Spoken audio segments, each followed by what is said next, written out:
So guys finally ইনঅথেন্টিক কন্টেন্টে যাদের চ্যানেলের মনিটাইজেশনটি চলে গেছে তাদের চ্যানেলটি মনিটাইজেশন আবার ব্যাক নিয়ে আসতে পারবেন, তাও মাত্র 24 ঘন্টার মধ্যে।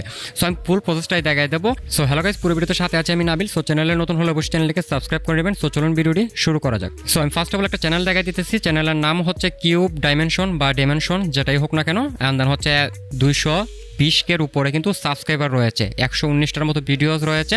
তো চ্যানেলটা এখানে দেখতে পাচ্ছেন যে মনিটাইজ, বাট এক সপ্তাহ আগে কিন্তু এই চ্যানেলের মনিটাইজেশন ছিল না। আমি আপনাদেরকে নিচে আসলে পরে দেখাইতেছি। এখানে দেখতে পাচ্ছেন যে এটা বেসিক্যালি হচ্ছে একটা শর্ট চ্যানেল, মানে হচ্ছে যেখানে হচ্ছে শর্ট ভিডিওগুলো আপলোড করা হয়। দেন হচ্ছে ভালো পরিমাণের কিন্তু ভিউজ রয়েছে, লাইক 1 মিলিয়নের উপরে, 1 মিলিয়নের উপরে, 556K, 2 মিলিয়নের উপরে। তাছাড়া আমরা যদি পপুলার ভিডিওর মধ্যেও যাই সেক্ষেত্রেও দেখতে পাচ্ছেন যে 14 মিলিয়ন হাইয়েস্ট এই চ্যানেলের ভিডিওর মধ্যে ভিউজ রয়েছে। সো যাই হোক, এটা আমাদের বড় বিষয় না। বড় বিষয় হচ্ছে আমাদের চ্যানেলের মনিটাইজেশনটা কীভাবে ব্যাক নিয়ে আসবো, লাইক ইনঅথেন্টিক কন্টেন্ট যদি চলে আসে। সো এই চ্যানেলের মধ্যে যে কাজটি করছে, এই চ্যানেলটা কিন্তু কিছুদিন আগে হচ্ছে ডিমনিটাইজ করে দেয়, ইনঅথেন্টিক কন্টেন্ট দেখায়। আমি আপনাদেরকে প্রমাণটা দেখাই দিচ্ছি, ওয়েট। সো এখানে দেখেন আমি ওর একটা ভিডিও প্লে করলাম। এটা হচ্ছে 7 দিন আগে হচ্ছে আপলোড করছে তার চ্যানেলের মধ্যে, এবং হচ্ছে 48K প্লাস ভিউজ রয়েছে। এবং হচ্ছে এই চ্যানেলটাতে মানে এই ভিডিওটার মাধ্যমে দেখাইতেছিল যে অ্যাকচুয়ালি ওর চ্যানেলের যে মনিটাইজেশনটা আছে সেটা হচ্ছে ডিমনিটাইজ করে দিয়েছে, ইনঅথেন্টিক কন্টেন্ট দেখায়। এখানে দেখতে পাচ্ছেন। সো ইনঅথেন্টিক কন্টেন্ট দেখায় যখন হচ্ছে চ্যানেলটার মনিটাইজেশনটা অফ করে দেয়, তারপরে সে হচ্ছে একটা ভিডিও বানায় অ্যান্ড দেন হচ্ছে সেটা তার চ্যানেলের মধ্যে আপলোড করে। তো আমি অ্যাকচুয়ালি চ্যানেলটাকে ফলো করতেছিলাম, কেননা এই প্রবলেমটা যেহেতু আসছে এবং হচ্ছে সে যখন শেয়ার করতেছে। সো আমি চাইতেছিলাম যে কোনো ধরনের সলিউশন নিয়ে আসতে পারে কিনা, বা এটা আসলে ব্যাক আসে কিনা মনিটাইজেশন, সেটা দেখার জন্য। সো ফাইনালি হচ্ছে আসছে, কীভাবে আসছে আমি সেটা দেখাই দেবো। সো তারপরে দেখেন এখানে হচ্ছে ইনঅথেন্টিক কন্টেন্ট আসার পরে এখানে কিন্তু স্টার্ট আপিল ছিল। তো সে কী করছে, আপিল করছে। তো আপিল করার পরে কী হয়েছে আমি আপনাদেরকে দেখাই দিচ্ছি। তো আপিল করার পরে এখানে দেখেন YouTube denied my appeal. That's mean হচ্ছে সে আপিল করছে। আপিল করার পরে ইউটিউব কিন্তু রিজেক্ট করে দিয়েছে আপিলটা। লাইক এই যে দেখতে পাচ্ছেন যে ইনঅথেন্টিক কন্টেন্ট, অ্যান্ড দেন আপিল করার পরে এই যে রিভিউ দ্য আপিল ফিডব্যাক। তো ফিডব্যাক দিছে যে কনফার্ম ইনঅথেন্টিক কন্টেন্ট। দ্যাট মিন হচ্ছে মনিটাইজেশনটা কিন্তু ব্যাক দেয় না আপিলের মাধ্যমে। আপিল করার পরে কী করছে যে কনফার্ম ইনঅথেন্টিক কন্টেন্ট, মানে তারা কনফার্ম হয়ে বলতেছে যে না, এই চ্যানেলটা হচ্ছে ইনঅথেন্টিক কন্টেন্টেরই যে পলিসি আছে সেই পলিসির আন্ডারে পড়তেছে, মনিটাইজেশন দিবে না, এরকম আর কি। সো যাই হোক, এখন এই যে আমি আপনাদেরকে এর আগে বলছিলাম যে আপিল টাপিল করে কোনো লাভ হবে না। সো ফাইনালি হচ্ছে আপিল করে কিন্তু মনিটাইজেশন ব্যাক আনা পসিবল না এটাতে। কেননা এই যে আপিলটা করা হয়, আপিলটাও কিন্তু তারা অটোমেটিক করে দেয়, মানে অটোমেটিক রিজেক্ট করে দিতেছে, এরকম একটা অবস্থা। সো তারপরে হচ্ছে 3rd নাম্বার প্রসেস। তো তার যে ভিডিওটা আছে এটার মধ্যে দেখতে পাচ্ছেন যে চ্যানেলের কিন্তু মনিটাইজেশনটা ব্যাক দিয়ে দিছে। হাউ, কীভাবে ব্যাকটা দিয়ে দিল, যে কারণে হচ্ছে আমরা দেখতে পাচ্ছি যে চ্যানেলের হচ্ছে এখানে আপিল করার পরে আপিলটা কিন্তু রিজেক্ট করে দিছে।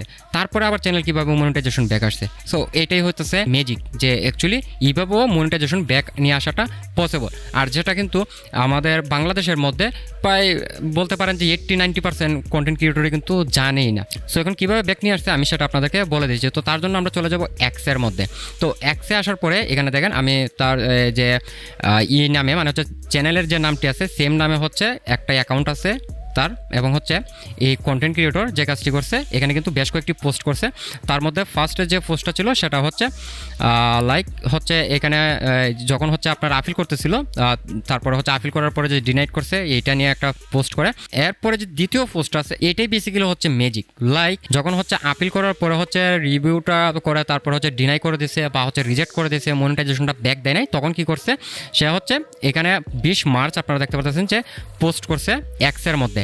এবং হচ্ছে পোস্টটা কিন্তু মানে এইরকম না যে আমি একটা নর্মাল একটা পোস্ট করে দিলাম, এরকমটা কিন্তু করে নাই। সে কী করছে এখানে ডাইরেক্ট হচ্ছে আপনার ইউটিউবকে কিন্তু মেনশন করছে বা ট্যাগ করছে, যেটাই বুঝেন আপনারা, ইউটিউব চ্যানেলের স্ক্রিনশট।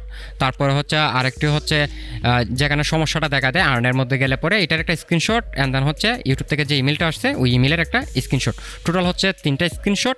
অ্যান্ড দেন হচ্ছে এখানে কিছুটা ডিসক্রাইব করছে, যেমন হচ্ছে I can't to believe it, A team YouTube has denied. তো এখানে মেনলি অ্যাকচুয়ালি এখানে কাজটা হয়েছে আপনার ইউটিউবকে মেনশন করাটা বা ট্যাগ করাটা।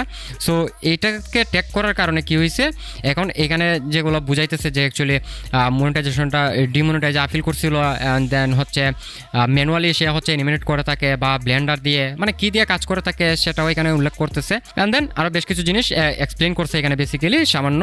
তারপরে হচ্ছে এখানে দেখেন আমরা যদি এই পোস্টটা ওপেন করি তাহলে এখানে দেখতে পারবেন যে ইউটিউব কিন্তু কিন্তু এখানে রিপ্লে করছে, আমি আপনাদেরকে দেখা দিচ্ছি। এই যে দেখেন ইউটিউব কিন্তু রিপ্লে করছে। এই যে এখানে আপনাকে বলতেছে যে ডিএম, তো তারপরে হচ্ছে ডিএম এর মাধ্যমে হচ্ছে বাকি প্রসেসগুলো হয়েছে। সো বুঝতে পারতেছেন যে আমরা যে কাজটি করে থাকি যে ইয়েস আপিল করছি, আপিল রিজেক্ট হয়ে গেছে, দেন বসে থাকে, এই কাজটা আর করা যাবে না। এখন আপনাকে কি করতে হবে, আপনার আপিল করবেন ঠিক আছে, বাট আপিল করার মাধ্যমে যদি সলিউশন হয়ে যায় তাহলে তো ভালো, আর যদি সলিউশন না হয় সেক্ষেত্রে আপনার এক্সের মধ্যে পোস্ট করতে হবে, তাও টিম ইউটিউবকে মেনশন বা ট্যাগ করে। সেক্ষেত্রে হচ্ছে কাজ করবে। তবে হচ্ছে চেষ্টা করবেন ভিডিও বা হচ্ছে পোস্টটা করতেছেন, আপনার মেইন টার্গেট থাকবে হচ্ছে আপনার চ্যানেলের বিষয়ে। সো এখানে বেসিক্যালি সমস্যাটা এসে থাকে হচ্ছে আপনার repetitive or mass produce content, এই দুইটা বিষয় হচ্ছে আপনাদেরকে মাথায় রাখতে হবে। রিপিটেটিভ যেন কন্টেন্ট না হয়ে যায়, বা মাস প্রডিউস অথেন্টিক একটা আপনার নিজস্ব কন্টেন্ট যেন হয়ে যায়, এই ধরনের কন্টেন্টগুলোকে আপনার বানাতে হবে। যদি আপনার ক্রিয়েটিভিটি, আপনার যদি কোনো কিছু ভ্যালু যদি না থাকে সেক্ষেত্রে কিন্তু ওইগুলো আর ব্যাক দিবে না। সো কয়েকটা জিনিস যদি মাথায় রেখে আপনার চ্যানেল যদি কাজ করে থাকেন তাহলে আমি বলতে পারি 100% গ্যারান্টি। সে যদি মনিটাইজেশন ব্যাক পেয়ে থাকে, এক্সের মধ্যে পোস্ট করে, মেনশন করে, ট্যাগ করে, সেক্ষেত্রে আপনিও 100% গ্যারান্টি নিয়ে থাকেন আপনার চ্যানেলও মনিটাইজেশনটি ব্যাক দিয়ে দিবে। আপনারা যদি এই চ্যানেলের মধ্যে আসেন সেক্ষেত্রে এখানে ভিডিওসের মধ্যে গেলে পরে দেখতে পারবেন সে হচ্ছে টোটাল 3টা লং ভিডিও আপলোড করছে। এখানে আমি আপনাদেরকে একটা জিনিস দেখাতে ভুলে গেছি, দেখাই দিচ্ছি। যেরকম কথা গেলাম যে এই চ্যানেলের হচ্ছে ফার্স্টে যে মনিটাইজেশনটা যায় সেটা হচ্ছে 7 দিন আগে, তারপরে হচ্ছে সে আপিল করে, আপিল করছে, আপিল করার ভিডিও দেখতে পাচ্ছেন যে 6 দিন আগে ছাড়ছে। আমি যখন ভিডিওটা বেসিক্যালি করতেছি, তারপরে দেখেন এই যে 24 মার্চ, তো 24 মার্চে হচ্ছে চ্যানেলটা মনিটাইজেশনটি ব্যাক দিয়ে দিছে। 4-5 দিনের মতন সময় লাগছে। সো ভালো থাকবেন, আসসালামু আলাইকুম।